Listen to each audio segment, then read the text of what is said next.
All right, you guys, and welcome back to the channel. It is your boy JD on 3, and as you see, we got the tires or the rim wraps ready. I'm ready to get them installed. I think I'll cut the holes out once I get them on. I think it might just be a little easier to do it that way, maybe with the X-Acto knife.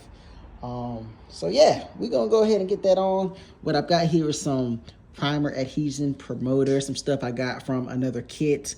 So I really don't throw stuff away. I just kind of hold on to it, and maybe it'll be useful later on down the road.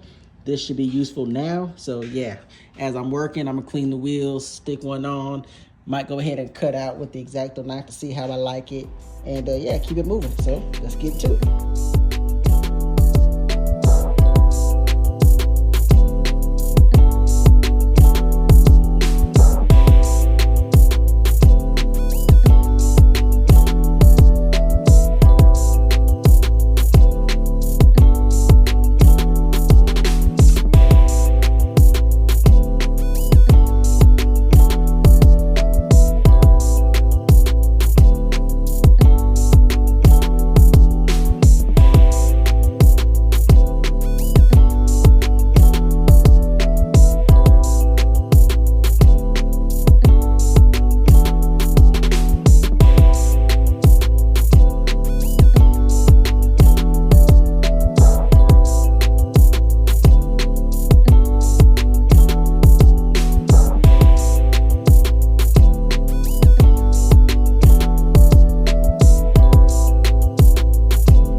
And that is it. Got all the wheels wrapped.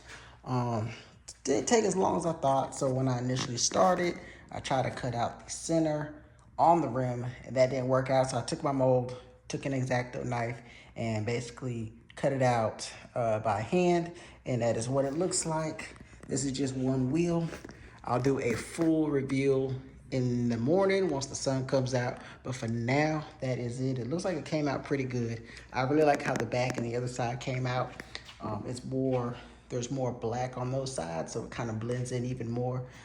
This side kind of pops out more with some of that red. But anyway, you guys, that's gonna be it for this video. Please like, share, subscribe. Ryker family, know what to do. Tap in. Let's go.